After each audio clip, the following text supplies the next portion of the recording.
Hello students, welcome to my channel. আমি Bangabandhu coaching সেন্টারের পক্ষ থেকে সুমিত বিশ্বাস তোমাদের জন্য আরেকবার উপস্থিত হয়েছি। দেখো এখন আমি মাধ্যমিকের সাজেশন দিচ্ছি। আমি আগের দিনও ভূগোলের সাজেশন দিয়েছিলাম 5 মার্কস আর ম্যাপ পয়েন্টিং এর উপর। আজকে আমি ভূগোলের দেখো ক্লাস মাধ্যমিকের ভূগোলের 3 মার্কসের সাজেশনগুলো দিয়ে দিচ্ছি। 3 মার্কস সাজেশনটা খুব জটিল, কিন্তু তবু অনেক ভাবনা চিন্তা করে আমি অনেক কিছু ভেবেচিন্তে তোমাদের চ্যাপ্টার ওয়াইজ এই প্রশ্নগুলি রেখেছি। উপগ্রহ চিত্রের মধ্যে পড়বে দূর সংবেদন ব্যবস্থার গুরুত্ব, সুবিধা অসুবিধা। ভূবৈচিত্র্যসূচক ও উপগ্রহ চিত্রের তিনটি পার্থক্য। ভূবৈচিত্র্যসূচক মানচিত্রে বিভিন্ন ধরনের স্কেল উল্লেখ করো। টোপোগ্রাফিক্যাল মানচিত্রের অসুবিধা। ভূবৈচিত্র্যসূচক মানচিত্রের ব্যবহার। সক্রিয় ও নিষ্ক্রিয় সেন্সরের মধ্যে পার্থক্য। জিওস্টেশনারি ও সানসিনক্রোনাস উপগ্রহের মধ্যে পার্থক্য। এগুলো সব 3 নম্বরের প্রশ্ন উপগ্রহ চিত্র থেকে। এবার বর্জ্য ব্যবস্থাপনা থেকে 3 নম্বরের প্রশ্ন। জৈব ভঙ্গুর ও জৈব অভঙ্গুর বর্জ্যের পার্থক্য। বর্জ্য কম্পোস্টিং পদ্ধতির সুবিধা লেখো।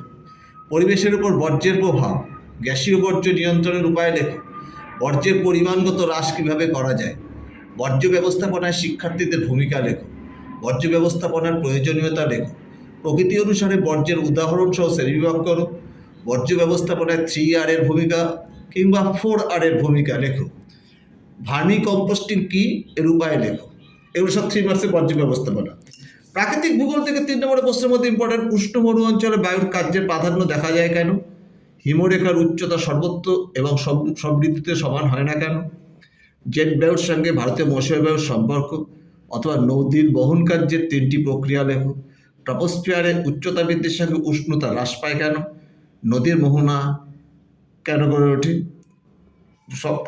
কেন সব নদীর মোহনায় বদ্বীপ কেন গড়ে ওঠে না? গ্রাবরেখা আর ইয়ারদাং, ড্রামলিন, এস্কার এগুলোর সম্বন্ধে যে টিকা পড়ে যাবে। বগ্রচড়াগুলি বাণিজ্যিক মৎস্য চাষে বিখ্যাত কেন? পূর্ণিমা থেকে অমাবস্যার জোয়ার শক্তিশালী হয় কেন? প্রাকৃতিক ভূগোল থেকে 3 নম্বর প্রশ্নগুলি পড়বে। এছাড়া দেখো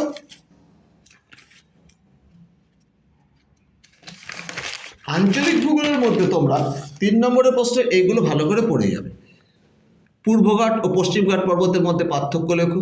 পাঞ্জাব হরিয়ানা রাজ্যে কৃষি উন্নতির 3টি কারণ লেখো।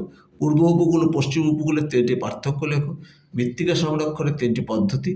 অরণ্য সংরক্ষণের 3টি উপায়। ক্রান্তীয় চিরহরিত উদ্ভিদ ও ক্রান্তীয় বন্যমোচী উদ্ভিদের বৈশিষ্ট্যগত পার্থক্য। ভারতীয় কৃষির 3টি বৈশিষ্ট্য। ম্যানগ্রোভ অরণ্যের স্বাভাবিক উদ্ভিদের বৈশিষ্ট্য। ভারতের পশ্চিম বাহিনী নদীগুলির মোহনায় বদ্বীপ গড়ে ওঠেনি কেন? এই প্রশ্নগুলি তোমরা সমস্ত পড়ে যাবে 3 নম্বরের ক্ষেত্রে। তাহলে তোমরা সমস্ত প্রশ্ন উত্তর লিখতে পারবে। আশা করি তোমরা বুঝতে পেরেছো। তো অসুবিধা হলে আমাকে অবশ্যই আমার ফোন নাম্বারে যোগাযোগ করবে। আমি তোমাদের জন্য আরও আগামী দিনে ভালো ভালো ভিডিও নিয়ে আসবো। তোমরা বেশি করে সাবস্ক্রাইব, লাইক ও শেয়ার করো আমাকে।